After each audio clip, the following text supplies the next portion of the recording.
श्रीमद् भगवत गीता में श्री कृष्ण द्वारा दिया गया वह ज्ञान है जो हर इंसान को जानना और समझना चाहिए, क्योंकि ये ज्ञान आपकी ज़िंदगी बदल सकता है और आपको अंधेरे और निराशा से निकालकर उसे खुशहाल ज़िंदगी की तरफ ले जाता है।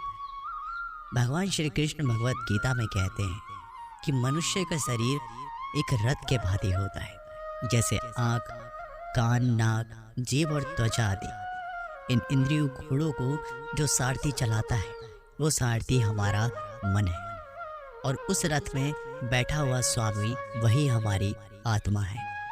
मनुष्य की इंद्रियां विषयों की ओर आकर्षित होती रहती है और ये सब तभी तक हो सकता है जब तक जीवात्मा अपने मन को काबू में ना लाए।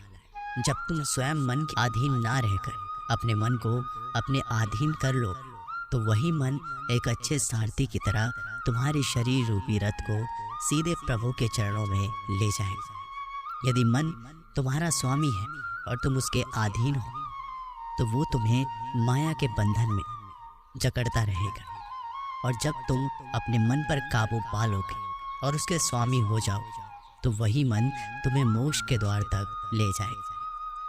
श्री कृष्ण द्वारा भगवत गीता में जो हमें सीख मिलती है वे है फल की आशा मत करो बल्कि कर्म करो। भगवत गीता में भगवान श्री कृष्ण अर्जुन को समझाते हैं कि हे अर्जुन, इस संसार के सभी मनुष्य, सभी प्राणियों को हमेशा कर्म करते रहना चाहिए और फल की आशा कभी नहीं करनी चाहिए, क्योंकि फल की प्राप्ति उसके हाथ में नहीं होती लेकिन कर्म उसके हाथ में होते हैं। जो व्यक्ति समर्पण भाव से अपना कर्म करता है उसके फल देने के लिए तो मैं तो बैठा हुआ हूँ। इसलिए हमेशा कर्म करते जाओ, फल की उम्मीद ना करें, क्योंकि फल की उम्मीद करने से आप अपने कर्म में ध्यान नहीं दे पाएंगे। श्री कृष्ण कहते हैं कि कर्म करने वाला व्यक्ति आज नहीं तो कल जरूर सफल होता है, लेकिन अकर्मण्य व्यक्ति जीवन में कभी भी सफल नहीं हो पाता। इसलिए अगर आप सफल होना चाहते हैं तो आपको अपने कर्म पर पूरा ध्यान देने की ज़रूरत है और हमेशा से ही अच्छे कर्म करने चाहिए, जिससे आपको अच्छे फल की प्राप्ति हो। अगर कर्म करने के बावजूद आपको अपने मन चाहे फल की प्राप्ति नहीं हो पा रही तो कभी भी निराश नहीं होना चाहिए, बल्कि श्री कृष्ण पर भरोसा कर आगे बढ़ते रहना चाहिए। और यकीन मानिए, भगवान आज नहीं तो कल आपको सफल, समृद्ध और आपके कर्मों का सही फल ज़रूर देंगे। श्री कृष्ण द्वारा भगवत गीता में जो हमें सीख मिलती है वे है कि हमेशा हमें अपने धर्म के अनुसार काम करना चाहिए।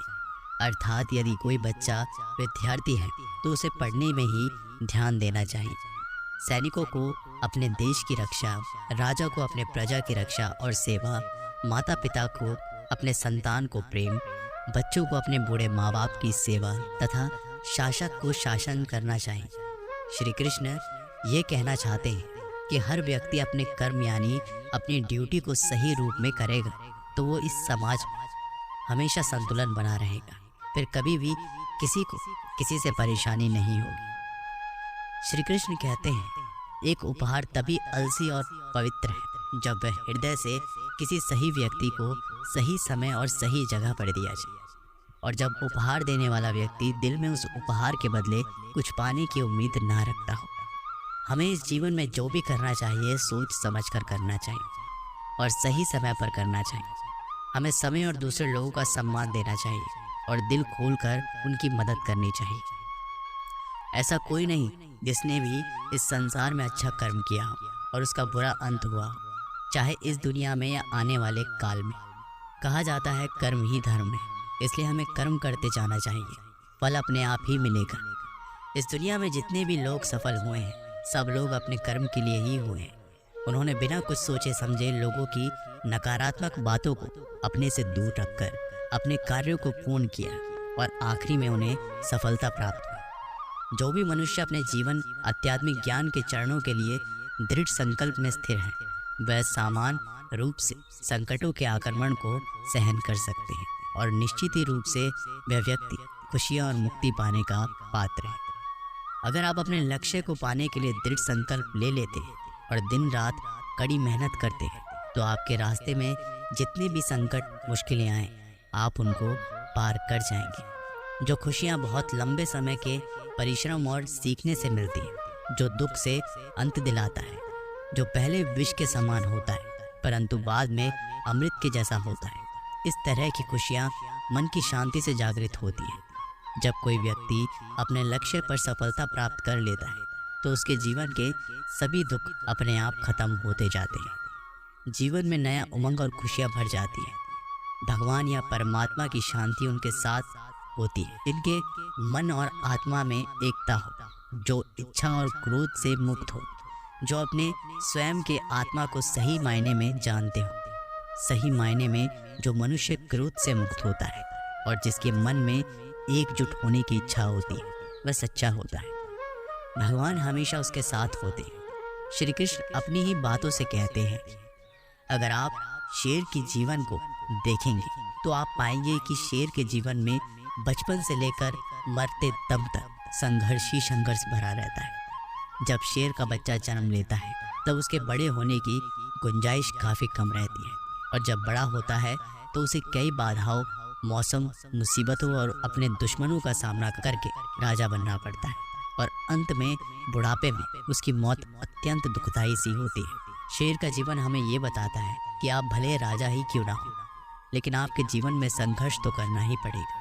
और शेर का जीवन ये भी बताता है कि जीवन के हर पड़ाव में संघर्ष आते ही रहते हैं, बस ज़रूरत होती है कि शेर दिल बनकर उन संघर्षों और मुसीबतों को पार करे और अपनी ज़िंदगी खुलकर जिए। श्री कृष्ण द्वारा बताए गए भगवत गीता में जो हमें सीख मिलती है वो है अहंकार से दूर रहना। श्री कृष्ण कहते हैं कि हर मनुष्य को हमेशा अहंकार और खुद से दूर रहना चाहिए, क्योंकि अहंकार और क्रोध किसी भी मनुष्य के दिमाग को उसी तरह खा लेता है जिस प्रकार लकड़ी में लगा हुआ दीमक। अहंकार और क्रोध से वशीभूत व्यक्ति समाज में जहाँ भी जाता है वहाँ उसे दूसरों से परेशानी होती है, क्योंकि वह हर व्यक्ति में अपनी प्रतिद्वंदी की भावना देखता है, जिससे उसकी बुद्धि और विवेक की भावना खत्म होती चली जाती है। भगवत गीता में कहा गया है कि हर व्यक्ति को आत्ममंथन करना चाहिए, क्योंकि आत्ममंथन अहंकार को खत्म कर देती है। श्री कृष्ण कहते हैं कि अहंकार व्यक्ति को अज्ञानता की तरफ ले जाता है, इसलिए जीवन में सफलता चाहने वाले व्यक्ति को हमेशा अहंकार और घमंड से दूर रहना चाहिए।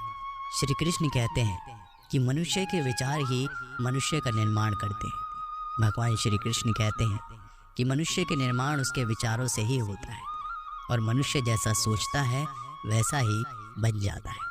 इसलिए हर मनुष्य को हमेशा सकारात्मक और अच्छे सोचों के साथ ही अपना जीवन बिताना चाहिए। अगर आपके मन में अच्छे विचार होंगे तो आपका जीवन भी अच्छा होगा, लेकिन अगर आपके मन में बुरे विचार होंगे तो आपके जीवन में बुराई की स्थिति बन सकती है। श्री कृष्ण कहते हैं कि यदि हम अपने को बलवान बनाना चाहते हैं तो हमें अपने मन में ये ज़रूर सोचना चाहिए कि हम बलवान हैं, क्योंकि बलवान होने की सोच ही हमें बलवान बना सकती है। अर्थात कोई व्यक्ति कमज़ोर या ताकतवर, बुद्धिमान या बेवकूफ़, अच्छा या बुरा अपने सोच के कारण ही होता है। अगर हम अपनी सोच को ही बदलें तो ये दुनिया ही बदल जाएगी।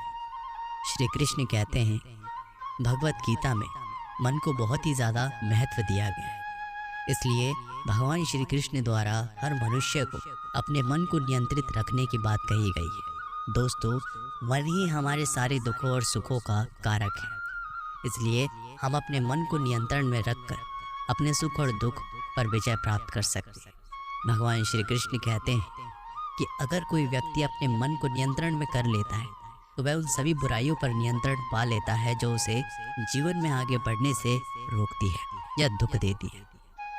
इसलिए अपने मन को हमेशा अपने नियंत्रण में रखना चाहिए, उसे कभी भी किसी भी चीज़ से विचलित नहीं होने देना चाहिए। एक बार की बात है, एक गांव में एक महान ऋषि रहता था। उस गांव के लोग उस ऋषि का बहुत ही सम्मान करते थे। गांव के सभी लोग जब भी कोई समस्या में होता तो वह ऋषि उस समस्या का हल ज़रूर बताते। सभी गांव वाले उस ऋषि से बहुत प्रसन्न थे हर बार कोई नई समस्या लेकर उस ऋषि के पास आते और महान ऋषि उस समस्या का हल बताते। एक बार एक व्यक्ति उस ऋषि के पास एक सवाल लेकर आया और ऋषि से पूछा कि गुरुजी, मैं एक प्रश्न पूछना चाहता हूँ। तो ऋषि ने कहा, पूछो, तुम्हारा क्या प्रश्न है? तो वह व्यक्ति कहता है, मैं खुश कैसे रह सकता हूँ, मेरी खुशी का राज क्या है? तभी ऋषि ने जवाब दिया कि इसका जवाब पाने के लिए तुम्हें मेरे साथ जंगल में चलना होगा।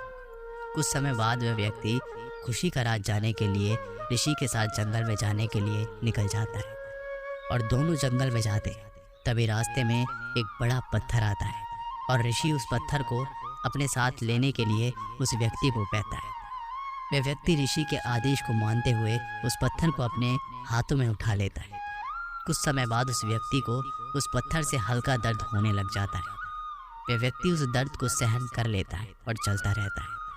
काफ़ी समय तक वह व्यक्ति उस दर्द को सहन कर लेता है, लेकिन जब उसे दर्द ज़्यादा होने लगता है तो वह महान ऋषि से कहता है कि मुझे दर्द हो रहा है और मैं थक गया हूँ। तभी ऋषि कहते हैं कि इसे नीचे रख दो। वह व्यक्ति पत्थर को नीचे रखता है और उसे राहत मिलती है। फिर मुनि कहते हैं कि यही तुम्हारी खुशी का राज है। वह व्यक्ति वापस पूछता है कि गुरुजी, मैं कुछ समझा नहीं। फिर ऋषि वापस उस व्यक्ति को जवाब देते हैं कि जिस तरह तुमने इस भारी पत्थर को 10 मिनट के लिए उठाकर रखा तो तुम्हें थोड़ा दर्द हुआ, 20 मिनट तक उठा के रखा तो उससे ज़्यादा, और अधिक समय तक उठाकर रखा तो ज़्यादा दर्द होने लगा। ठीक उसी प्रकार जितनी देर तक हम अपने पर दुखों का बोझ लिए फिरेंगे, हमें खुशी नहीं मिलेगी, निराशा ही मिलेगी। हमारी खुशी का राज सिर्फ इस पर निर्भर करता है कि हम कितनी देर तक दुखों का बोझ अपने ऊपर रखते हैं। यदि तुम्हें अपने जीवन में खुश रहना है तो कभी अपने ऊपर दुख को हावी होने मत दो। दुख इस भारी पत्थर की तरह है, जिसे हम जितना रखेंगे उतना ही हमें दर्द और कष्ट होता रहेगा। दोस्तों, इस वीडियो में बस इतना ही। जय श्री कृष्ण।